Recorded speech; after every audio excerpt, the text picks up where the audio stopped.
Greetings, gods and goddesses in training. Welcome back to the channel. It is Uncle Makara, all relations. Today we're talking about the truth about Diwali, okay?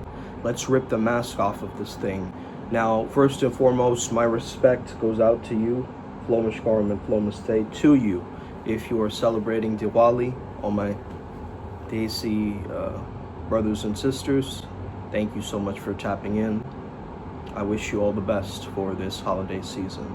Now, having said that, I also understand that we're kind of in a cultural hypnosis right now to practice Diwali a very specific way.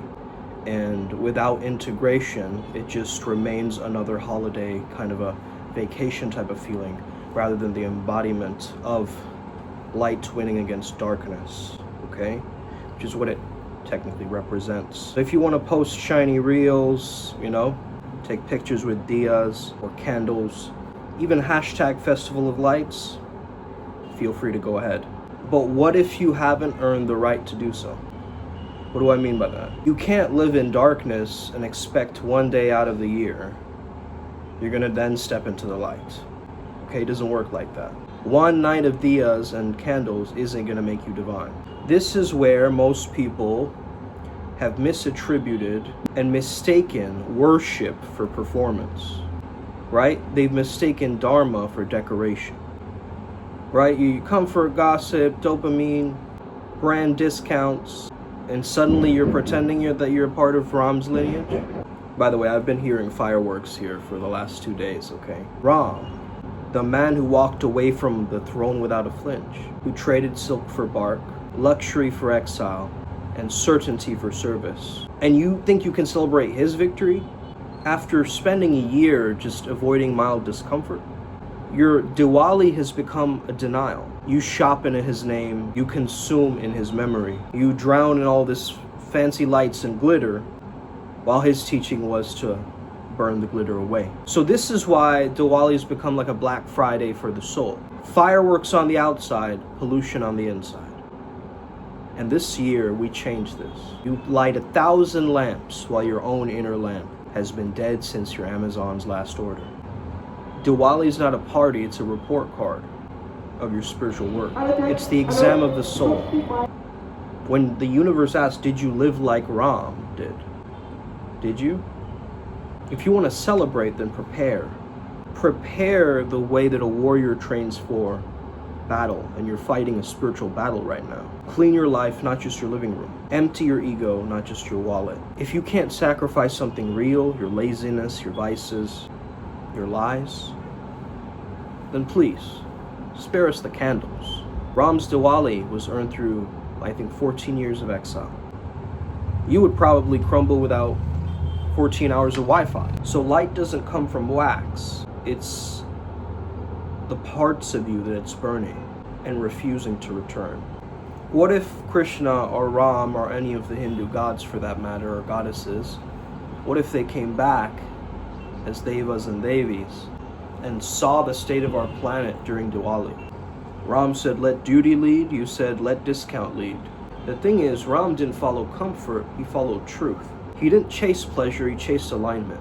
So I understand if you're being forced to celebrate, in a sense, because you come from a traditional family and you're being put into a situation where you're gonna have to go to one puja and another one, and then you're kind of like in this rat race of celebration, right? But if you practice duty, silence, compassion today, that's gonna be the real festival of lights for you. And it's an internal festival of lights, okay? It's not, don't seek it on the external world.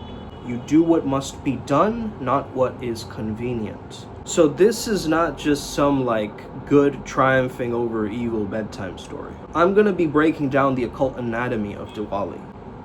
And tell me if you understand it, and give this video a like and thumbs up so we can share it across the interwebs. What the sages coded in symbol, modern people just see it as this kind of like sugar rush of fireworks. So it's not just a festival of lights, it's darkness becoming dignified, being humbled, brought to an awareness. The shadow is met. The understanding of the ego is met. Before Ram returns to Ayodhya, he goes into exile. Before Lakshmi enters your home, you clean it out. Before illumination, there must be a descent into shadow.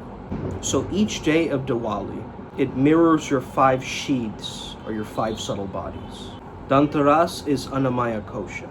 That's your physical body, so cleansing, honoring resources, grounding prosperity through matter.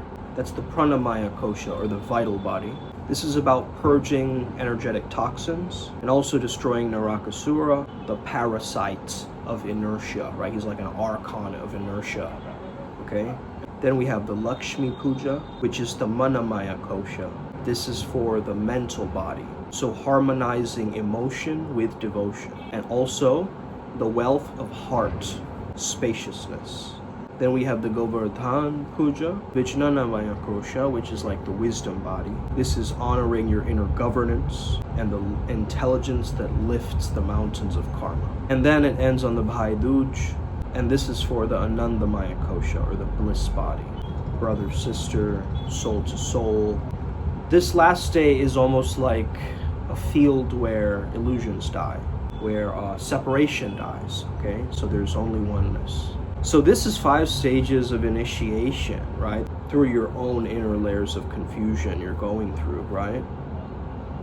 You're kind of digging through the psyche, right? Through these different sheaths, these different layers, to find a remedy for your inner turmoil. So today is a day where you fight your inner demons. Today is a day where you meet that parasitic part of you, right? That manipulative part of you that is formed through this ego mind identity. It's become like a cluster of these different mutations of source. So the dark moon of Diwali is not absence, it's a womb energy, it's the void. So shunyata, or the black hole of consciousness, from which all light is birthed. So you don't drive out darkness, you sit inside the darkness until you become luminous. So the lamps symbolize not just victory over darkness, but darkness made holy, ignorance transmuted into knowing. Maya worshipped as Shakti. It's very tantric in nature, these understandings. That light is born inside the void, not against it. And Lakshmi is not money. She's in alignment with Rita. Rita is like cosmic order, integrity, you know, your dharmic flow, in a sense. So she's not interested in your greed.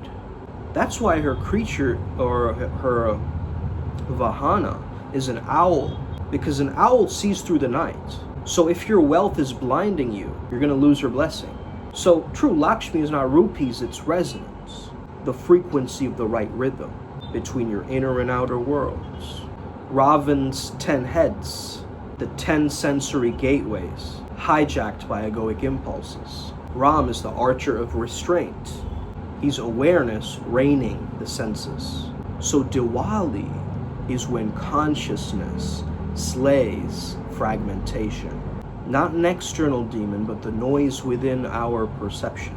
So every time you resist a lower impulse in silence, you are burning a miniature Lanka in your nervous system. So in the yogic physiology, the lamp actually symbolizes Kundalini Agni, Kundalini fire, rising from your root chakra Muladhara to the Anya, third eye. This is the pineal altar, right? So when you light a lamp on the outside, you're meant to light it and ignite it inside. The Jyotilingam of your inner temple, right? Your inner fire, golden flame between your eyebrows. Isn't this candlelight meditation, right? This is why lamps are lit at twilight, the junction between day and night. So conscious and subconscious, solar and lunar currents. Are we getting this deep alchemy, guys? Just a day for like, hashtag Diwali hacks, right? No. The ancient Siddhas spoke of Akasha Dipotsava, right? The etheric festival where devas light up the astral sky when a soul achieves realization or enlightenment. So the fireworks, okay, are a degraded imitation of that divine event. So each spark actually represented descent of higher intelligence into matter. But modern people don't give a shit about any of this. They're just making it loud and fancy and glamorous and, you know, let's add a little bit more luxury to our party. forgetting its original essence. And this is why Uncle Makar is here to wake y'all up. Okay? Enough is enough. Ayodhya isn't a city, it's the crown chakra, right? The city of no war. But what's happening on the planet right now? It's the exact opposite of that. Rama's homecoming is meant to be Kundalini reaching the seat, right? The Atman returning to the Brahma. And Sita is the Shakti, our soul's creative essence, the inner anima. And Hanuman is mind-heart coherence. He uses pranic devotion and bridges the mind and the heart. And so Diwali celebrates the union of this inner Shiva Shakti in your skull, in your nervous system.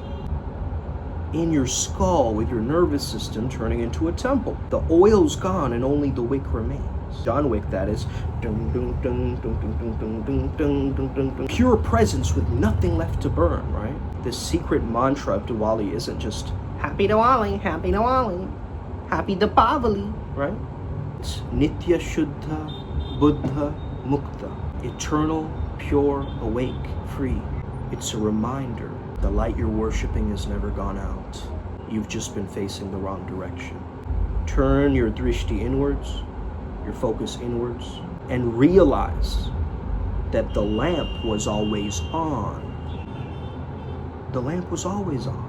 So this year, sit in the dark, light one lamp in silence, and then you can light the rest with your family later, okay?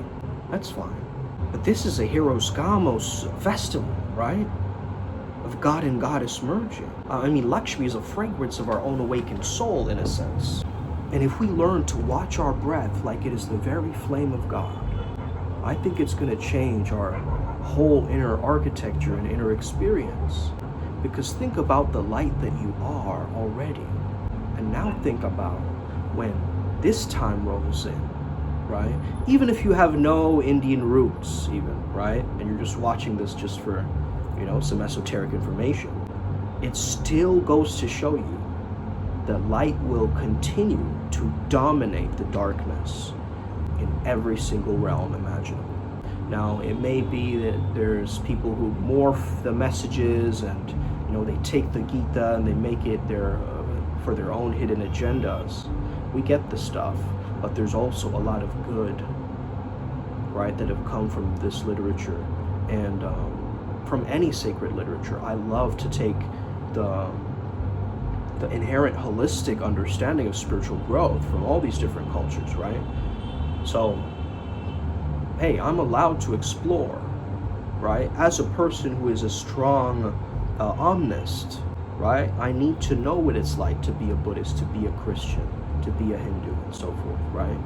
So I love merging these different schools of thought, these different walks of life, into understanding what is true for me, what remains timeless, right? What stands the test of time remains true, because that is the truth I will grow and I will invest in, I will move forward, right?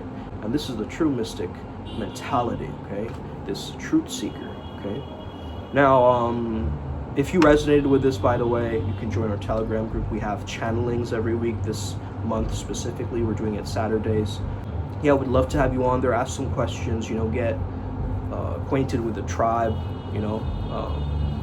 it'd be nice to have you on there, there's some cool people already leaving comments, Starnak is there, Captain Beefy, Big Ruckus, Big White, everyone sounds like kind of a rapper username anyway. Let's get it today, okay? Upward Spiral Gang, may you never be the same again. Thank you so much for supporting this channel and really digesting my messages, okay?